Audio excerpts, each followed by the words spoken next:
First of all, what? Second of all, if that's not the most pagan fucking... It's not pagan, it's Jewish.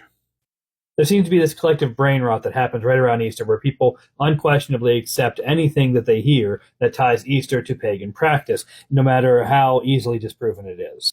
In this particular video, she's talking about the timing of Easter as related to phases of the moon and the spring equinox and stuff like that, which is accurate. That is how it's calculated now, but that's not where it comes from. And the reason it's calculated that way is because of where it comes from. And where it comes from is that in the story in the Bible, where Jesus is crucified and then raises again 3 days later, the crucifixion happens in the week of Passover. And Passover is defined by the Jewish calendar, and the Jewish calendar is a lunar calendar. So Passover always begins on the 15th day of the month of, and I'm probably not going to pronounce this correctly, I'm sorry, Nisan, which is a month in the Jewish calendar. Now, the Jewish calendar, like I said, is lunar. And so the first day of Nisan is defined by things like equinoxes and the phase of the moon. I don't know exactly the details of how they define each individual month within Judaism, but it is a lunar calendar, and so it is defined by the moon. And so the 15th day of that month is always the same day of the year for the Jewish calendar, but it doesn't line up with the Gregorian calendar, and that's why the date of Easter shifts around, also partly because we decided we wanted to celebrate on Sundays, regardless of what day of the week 15th Nisan actually falls on.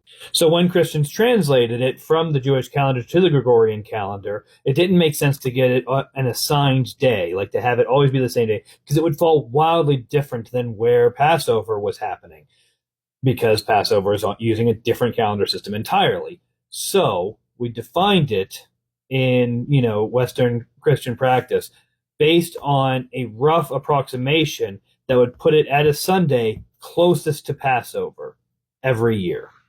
Now, we don't need to go into why we wanted to do it on a Sunday or, any of that stuff right now. The point is that when you hear this weird calculation about lunar phases and stuff, the reason it sounds like that is because we are trying to align it as closely as we can to Passover, which is based on a calendar that we're not using to calculate it. And so there's some translation happening. That's the mode of translation.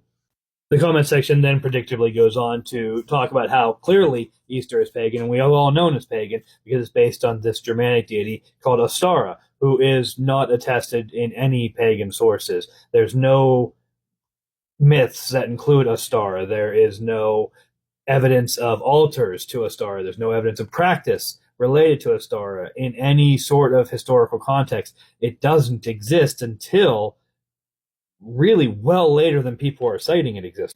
So St. Bede in the 8th century referenced an entity called Estra, who was claimed to be a deity worshipped by some of the kind of pagan Britannic people around him.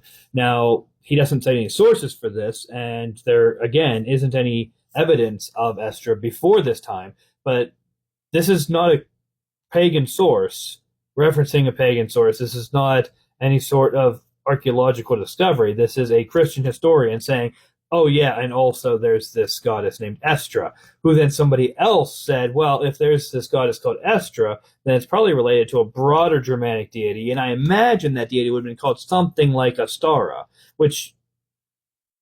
so that name is entirely made up, and not anciently. It is a lot older than some people say it is. It's somewhere in the 19th century. So 1835, you have this theory that maybe it was a pagan goddess named Ostara. I think 1874, you have this speculation that Ostara is related to the hare. But it's all speculation tying back to a singular claim by a Christian historian about an entity called Estra that is not attested anywhere else. It also ignores the fact that the holiday does not originate among English speakers, and non-English speakers don't call it Easter. They call it some form of Pascha or Pacha, which is related to the Jewish word for Passover. That is, the entire argument that Easter is based on a pagan goddess comes from an English name for the holiday, but not the original name for the holiday, and some speculation about a goddess that is not attested by any pagan sources or existing pagan practice or surviving pagan stories. And it's not like it's hard to find this information here. You know what? Where I was reading from to make sure I got the name and the dates right is a folklorist named Stephen Winnick, who wrote about this in an article that is saved in the Library of Congress, and you can find it here. You can just look this stuff up, people. It's not actually that hard to do, but the point is, no, Easter does not come from pagan practice, and the things that tend to point it towards pagan practice rely on a lot of speculation and outright lies and bad handling of language.